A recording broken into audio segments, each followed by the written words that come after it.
মাওয়া পারবো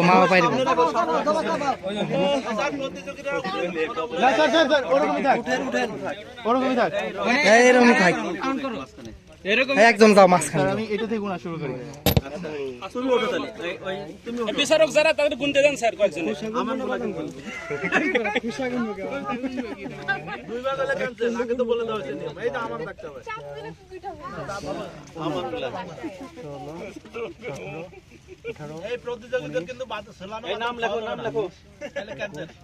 ভাই স্যার 2 আর 2 3 স্যার 23টা হইছে ওর নাম কি 23 ওর নাম 23 ওর নাম কি